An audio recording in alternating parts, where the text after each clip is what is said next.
Welcome back to the channel. Today we're going to dive into the top 5 entry-level hand tools that are good to have in your toolbox when you're starting out into the body shop world. Number 1. Let's talk about grinders. We've got the air grinders, you've got your electric 4-inch grinders, you've got battery-powered grinders and polishers. They've got grinders of all sorts and sizes and all kinds.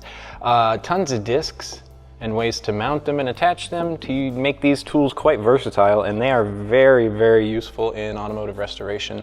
You're going to be grinding down welds, you're going to be stripping paint, you're going to be using the crap out of these tools. They're very important. They're make grinders for all budgets. You probably get one as cheap as 20 bucks from Harbor Freight, and then you could probably spend $300 or $400 on one from Snap-on. So they've got one for your price point, but you're going to need one. You're going to need one to build cars. And it can be a very aggressive tool, so you want to be careful, and you want to obviously wear proper safety equipment, eye protection, gloves, things like that. Number 2. So let's start with the hammer and dollies. These are essential from tapping out dents to fabrication work. You know, whether you're knocking a dent out of a fender or you're making custom curves and fabricated panels. Same deal as most tools.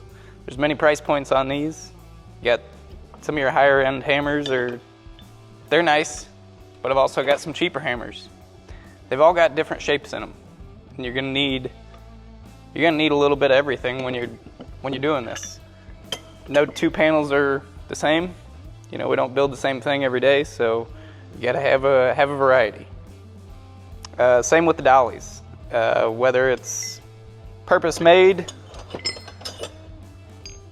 just so many different sizes and shapes, or whether you make your own to get something a little tighter, or you use a little pieces of plastic and stuff on thinner stainless steel trim and stuff.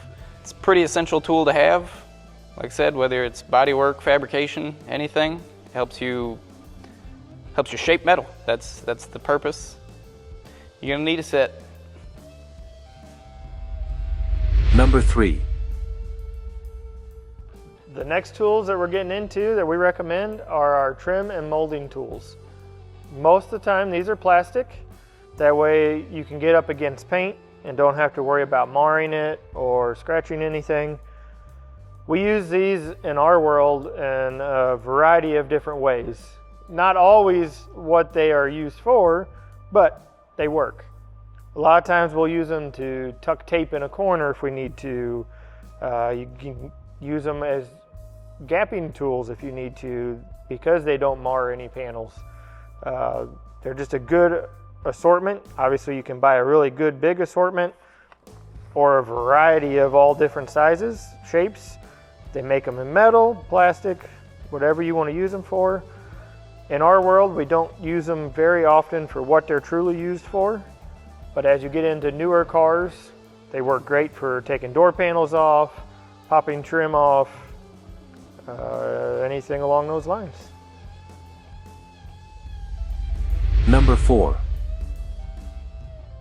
Here we got DA sanders, orbitals, whatever you want to call them. Anything from an 8-inch to a 2-inch. Comes in all sizes. They have different throws in them too, is what they call it, where the machine oscillates. So this one is a 3/16 throw. Typically use this one more for stripping panels, knocking down bodywork. This big guy is used a lot for stripping panels. Anything big and flat you can get this on, it'll knock it out quick. Then all the way down to the small ones, the 3 and 2-inch. These are good for door jams. We use them from start to finish. Stripping old panels to sand and clear. The one with the smaller throw you like to use for sand and clear because it keeps a little bit more control. Bigger one is going to be used for more aggressive stuff. Many different makes, models. It's very important stuff. Make sure you get some. They make the job much easier.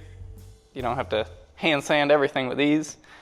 And they do make them in electric versions too, so pick some up.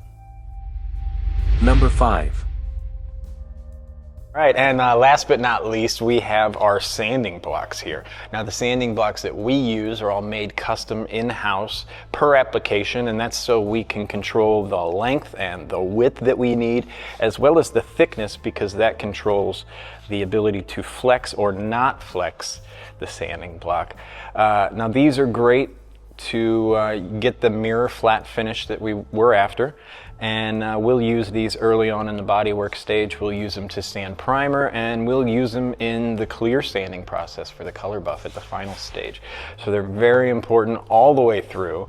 And like I said, they're very simple tools. We make them all out of just a sheet of acrylic plastic, and then we kind of soften the edges and make sure that we're not gouging anything. So yeah, these sanding blocks, like I said, are all made in-house. So go ahead and grab yourself a sheet of acrylic and get cutting and make the blocks that work for you.